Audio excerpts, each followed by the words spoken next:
Hola y bienvenidos.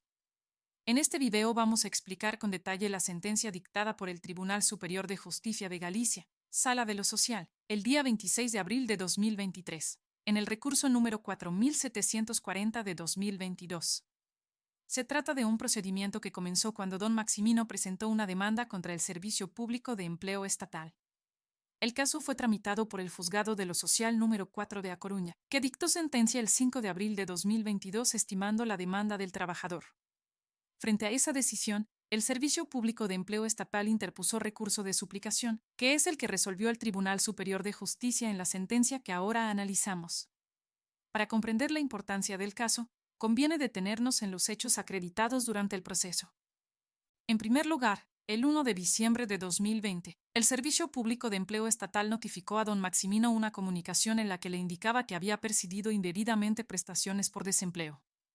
La cantidad exacta reclamada ascendía a 6.374 euros con 90 céntimos.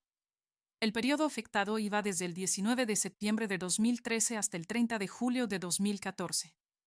El motivo que se alegaba para justificar el reintegro era una supuesta regularización de incapacidad temporal, en relación con un importe que, según el organismo, habría sido abonado por una mutua. Ante esa notificación, don Maximino presentó un escrito de alegaciones. En él sostenía que la acción de reintegro estaba prescrita, ya que habían transcurrido más de 4 años desde el momento en que pudieron exigirse las cantidades. Además, negó haber percibido ninguna prestación de incapacidad temporal por parte de una mutua en esas fechas.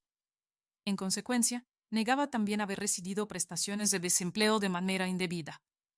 El 11 de diciembre de 2020, el Servicio Público de Empleo Estatal dictó resolución formal declarando la existencia de un cobro indebido por la misma cantidad y el mismo periodo, insistiendo en que la razón era la regularización de la incapacidad temporal. El trabajador presentó reclamación previa contra esa resolución.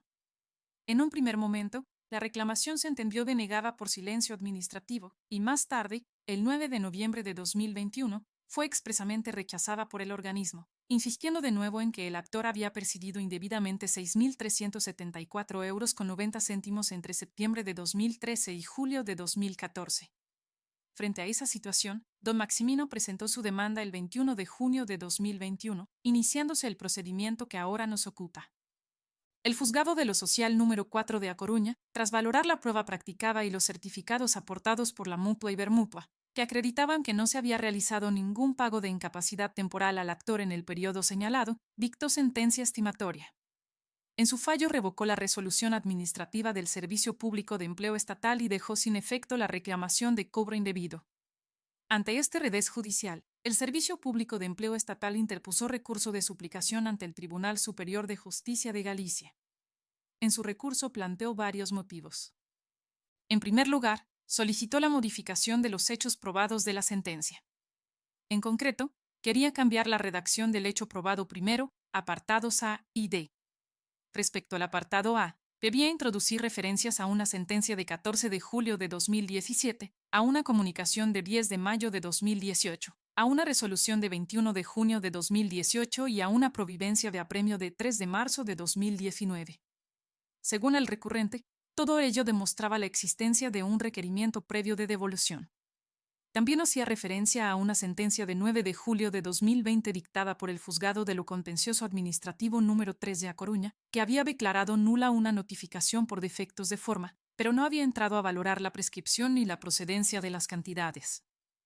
En cuanto al apartado D, pedía añadir que en febrero de 2022 se dictó una nueva resolución administrativa en la que se suprimía la mención a que el importe procedía de una mutua y se reconocía expresamente que no había habido abono alguno en el periodo de septiembre de 2013 a julio de 2014. El Tribunal Superior de Justicia analizó esta petición.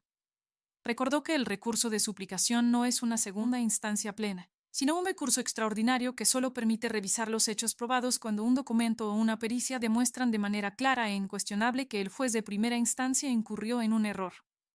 Señaló también que no son aptos para modificar hechos probados ni la prueba testifical ni las actas de juicio, y que la valoración de la prueba corresponde en principio al juez de instancia, por aplicación del principio de inmediación. Con estos criterios, el tribunal aceptó parcialmente la modificación pedida. rechazó introducir los párrafos relativos a la sentencia de 2017, por considerar que eran interpretaciones de la parte y no hechos extraídos directamente de los documentos.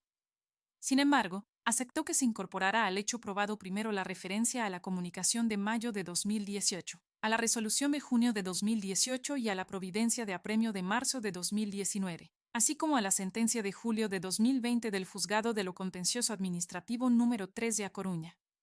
También aceptó la adición al apartado D, con los datos de la nueva resolución de febrero de 2022, pues aportaba información útil para resolver el litigio. El segundo motivo del recurso se centraba en alegar la existencia de un litisconsorcio pasivo necesario. Según el Servicio Público de Empleo Estatal, debía haberse demandado también a la mutua, pues la controversia tenía que ver con la incapacidad temporal. El tribunal desestimó este argumento. Explicó que el litisconsorcio pasivo necesario se da únicamente cuando la decisión judicial solo puede ser eficaz si participan varias partes conjuntamente. En este caso, la reclamación era exclusivamente contra el trabajador, a quien se atribuía la percepción indebida de prestaciones de desempleo. La mutua no era responsable de la devolución y, por lo tanto, no era necesario demandarla. El tercer motivo del recurso se refería a la prescripción. El Servicio Público de Empleo Estatal argumentaba que no habían transcurrido 4 años porque el cómputo se había interrumpido con la tramitación de procedimientos previos, tanto en vía administrativa como en vía contencioso-administrativa. El tribunal rechazó esta tesis. Recordó que, de acuerdo con el artículo 42 del Reglamento General de Recaudación de Deudas de la Seguridad Social y el artículo 55 de la Ley General de la Seguridad Social, la acción de reintegro prescribe a los 4 años desde que se pudieron reclamar las cantidades. En este caso, el periodo de prestaciones supuestamente indebidas terminó el 30 de julio de 2014. La primera notificación válida al trabajador no se produjo hasta el 1 de diciembre de 2020. Entre esas dos fechas habían transcurrido más de 6 años, por lo que la acción estaba claramente prescrita. Además, señaló que ni el procedimiento de determinación de la contingencia finalizado en julio de 2017, ni el proceso contencioso administrativo finalizado en julio de 2020 interrumpían el plazo, porque en ellos no se discutía el derecho a percibir prestaciones, sino únicamente la forma de notificación o la contingencia de la incapacidad temporal. Finalmente, el tribunal examinó otro argumento del Servicio Público de Empleo Estatal, que alegaba que aunque el actor no hubiera cobrado de la mutua, igualmente debía devolver lo percibido en concepto de desempleo, porque las prestaciones por desempleo son incompatibles con la percepción de incapacidad temporal. El tribunal respondió que la incompatibilidad se da cuando se perciben efectivamente ambas prestaciones, no cuando solo existe el derecho teórico a cobrar una de ellas.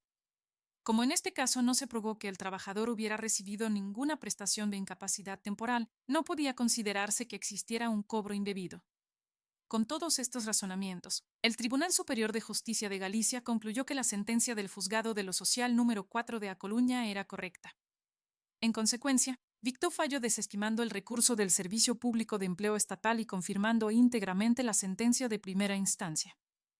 Esto significa que don Maximino no tiene que devolver la cantidad reclamada de 6.374,90 euros, porque la acción de reintegro estaba prescrita y, además, no existió incompatibilidad efectiva con una prestación de incapacidad temporal.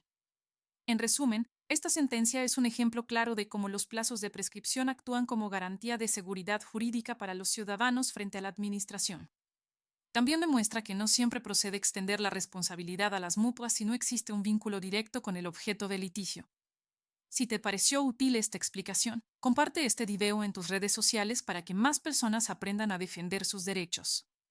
Si tienes dudas, cuéntanos tu caso en los comentarios. Gracias por ver el video, nos vemos en la próxima.